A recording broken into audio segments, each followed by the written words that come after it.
सहवीर्य करवावं।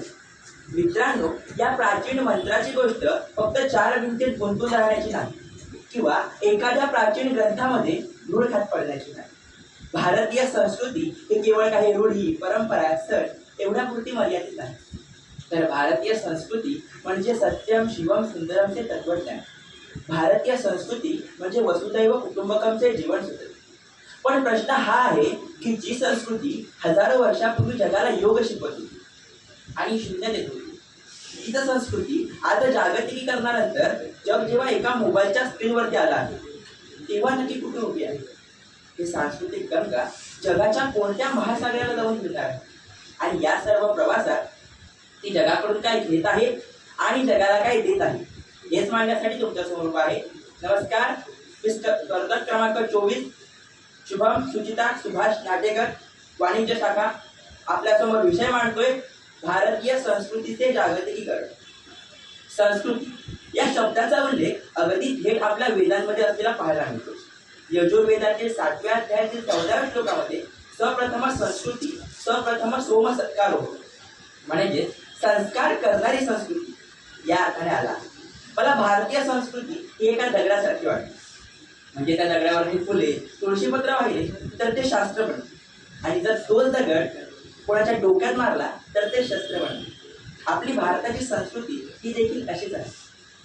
मित्रांनो, मला या विषयावरती बोलताना आपल्या भारतीय संस्कृतीचा खूप अभिमान वाटतो. ज्यावेळी इस्रायल आणि हमास, युक्रेन आणि रशिया यांच्यातील युद्ध पाहतो, कारण आपल्या भारतीय संस्कृतीनुसार आपल्या भारत देशाने कधीही कोणत्याही देशावर स्वतः हल्ला केलेला नाही, कारण आपल्या देशाने जगाला बौद्ध दिला आहे, युद्ध नाही. हीच आपल्या भारताची संस्कृती आहे आणि तीच आपल्याला जपायची आहे. मित्रांनो, भारतीय संस्कृतीचे जागतिकीकरण म्हणजे नक्की काय? तर भारतीय संस्कृतीचा आंतरराष्ट्रीय क्षेत्रावरती प्रसार आणि स्वीकार. आज योगाचा श्वास जगभरातील 190 देशांमध्ये घेतला जातो. आता जगभरात 190 देश योगा करतात. संयुक्त राष्ट्र संघटनेने 21 जून हा दिवस आंतरराष्ट्रीय योग दिन म्हणून घोषित केला आहे. भारतातील अध्यात्म व तत्वज्ञान, भारतातील पेहराव, खाद्य संस्कृती या सर्वच गोष्टी जगाने स्वीकारल्या आहेत.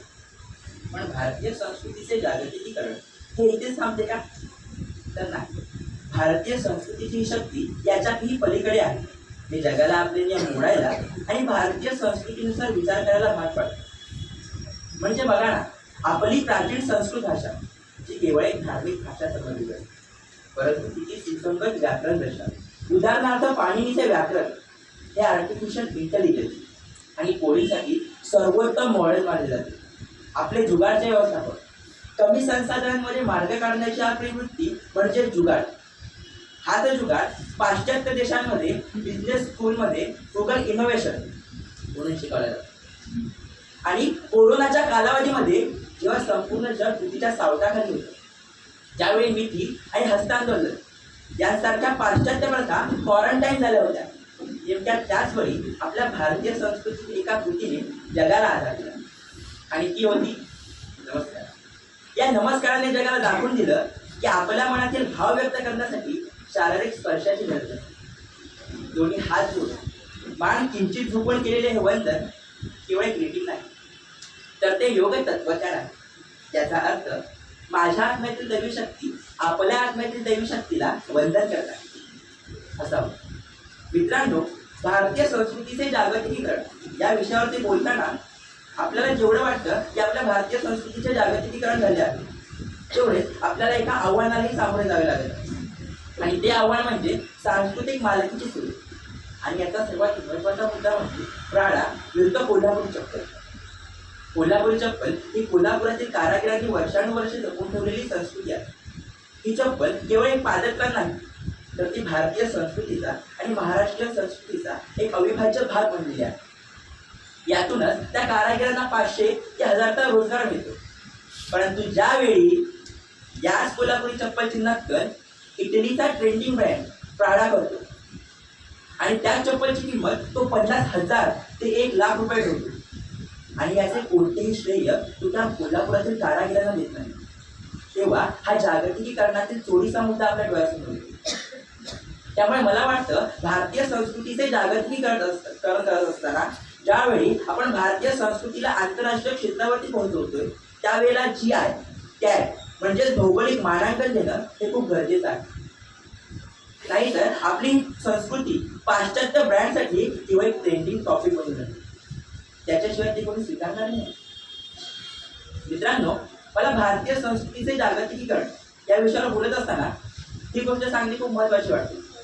आपली संस्कृती होती एकमेकांना सहाय्य करून अवघे धरू सुपंत. परंतु आज काय चाललंय हे मी तुम्हाला एका विनोदी तथ्यामध्ये सांगतो, जे तुम्हाला माहिती असेल. अमेरिकेमध्ये लाईट गेली की ते चेक करतात वायरिंगमध्ये काही प्रॉब्लेम आहे का. जपानमध्ये लाईट गेली की ते चेक करतात मीटरमध्ये काही प्रॉब्लेम आहे का. आणि आपल्या भारतात लाईट गेली की आपण चेक करतो दुसऱ्याची पण गेली का. विनोद राहिला बाजूला, पण याचा मागचा जो गहन अर्थ आहे ना तो समजून घेणं गरजेचं आहे असं मला वाटतं. भारतीय संस्कृतीचे जागतिकीकरण करत असताना जगाने जशी आपली संस्कृती स्वीकारली आहे तशी आपण ही पाश्चात्य संस्कृती स्वीकारलीच आहे. म्हणजे बघा ना, जगाने आपला योगा स्वीकारला हे आपल्याला ग्लोबल वाटतं आणि त्यांचे आपण कॉफी प्यायलो की स्वतःला मॉडर्न समजतो. पण खरं सांगू, त्यांना आपली संस्कृती इन्स्पिरेशन वाटते आणि आपल्याला तीच संस्कृती आउटडेटेड वाटते. त्यांना आपली संस्कृती महालात हवी आहे आणि आपण ती संस्कृती आपल्या घरात ठेवली. अहो, संत तुकाराम महाराज भारतीय संस्कृतीचा गाभा असणाऱ्या आपल्या अभंगात म्हणतात, पुत्र व्हावा ऐसा गुंडा ज्याचा त्रैलोकी झेंडा. परंतु आजकालच्या पालकांना म्हणावं लागतं, पुत्र झाला असा दोंडा ज्याचा ॲस्थेटिक बनण्यात, ट्रेंड फॉलो करण्यात आणि सोशल मीडियावरती झेंडा. आपण किती जरी म्हटलं भारतीय संस्कृतीचं जागतिकीकरण होतंय, भारतीय संस्कृतीला जग फॉलो करतोय, हे सर्व होतंय, तरी आपल्याला एक गोष्ट विसरून चालणार नाही की ही संस्कृती आपल्या घरात अजून स्वीकारली गेली नाही. आणि याचं जे मूळ आहे ते आपण आजकालच्या युवा पिढीला समजतो. असं म्हटलं जातं की आजकालची युवा पिढी आपली संस्कृती पाळत नाही हो. खरा प्रश्न वेगळाच आहे. आपली संस्कृती, आपले सण समारंभ, आपला तो आनंद आपण कधी आपल्या येणाऱ्या पिढीला अनुभव दिला. आपण स्वतःला एकत्र कुटुंबापासून विभक्त केलं, 4 भिंतीत कोंडून ठेवलं. मग त्या नात्यांचा ओलावा, त्या गंधाचा अनुभव आपल्या पुढच्या पिढ्यांना कसा आहे ना. कुठे गेल्या त्या घराच्या ओटीवर तासन तास रंगणाऱ्या गप्पा आणि न मावळणारी ती बोलती संध्याकाळ. कुठे गेले ते आयुष्यभर संस्कृती जपणारे आजी आजोबा आणि अगणित आठवण. कुठे गेलं ते नात्यांसोबत नाचणं, बागडणं आणि मनमुराद हसणं. भारतीय संस्कृतीचे जागतिकीकरण करत असताना कुठे गेलं हे सगळं. अहो, एकाच छताखाली वेगवेगळ्या ठिकाणी बसून रील्स स्क्रोल करण्याच्या जनरेशन मध्ये कुठे गेलं एकत्र बसून ते मोठ्या लोकांसमोर हसणं. हा नात्यांचा ओलावा पुन्हा जगेल. आपल्या संस्कृती, परंपरा, रूढी पुन्हा जगेल. कारण कुटुंब हे त्रिकोणी चौकोनी नाही तर वर्तुळासारखं. सारं काही सामावून घेणं. दुरावा आला तर पुन्हा जोडणार. अहो, ही आपली संस्कृती, आपल्या परंपरा, हाच आपला ऐतिहासिक वारसा आहे जो आपल्याला जोपासायचा आणि तो जोपासला जाईल. एवढाच आपण आशावाद व्यक्त करतो. धन्यवाद.